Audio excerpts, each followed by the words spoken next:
Our health is not a commodity to be purchased. Nor is it a welfare program to be privatized or minimized. Our health is a human right.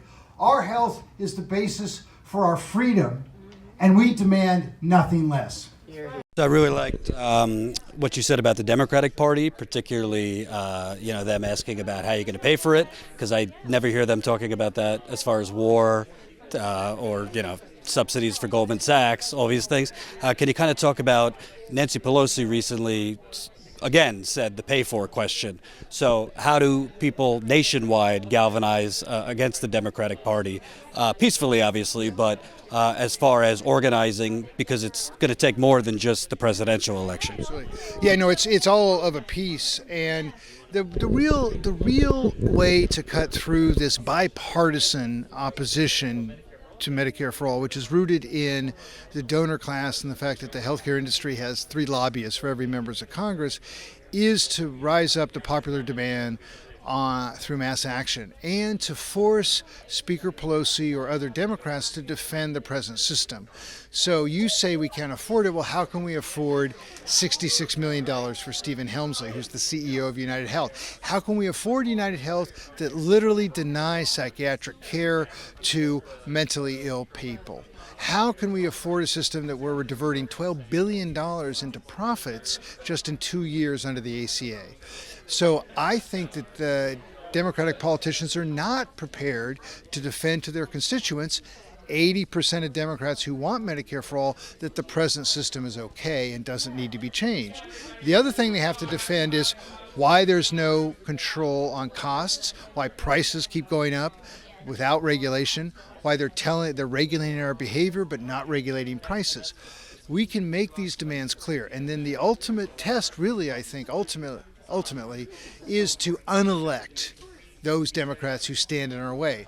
The most powerful thing that happened in 2018 was actually Alexandria Ocasio-Cortez's election, because it represented what most of these politicians are actually afraid of when they think of the healthcare industry.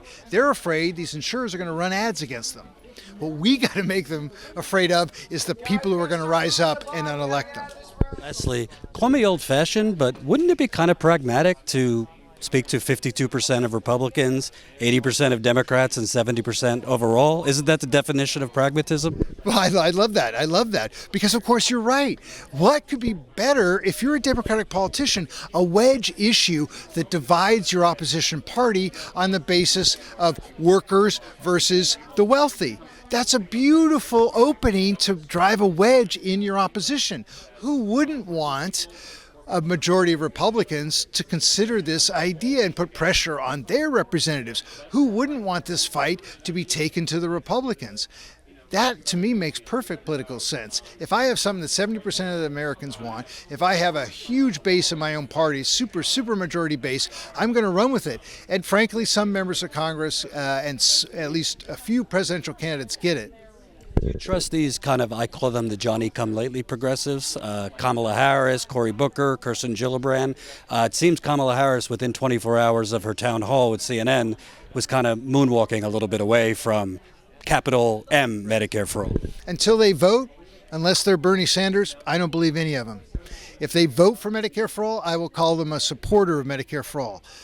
I only believe now that there's one true supporter who will relentlessly fight for it, and that is Senator Sanders.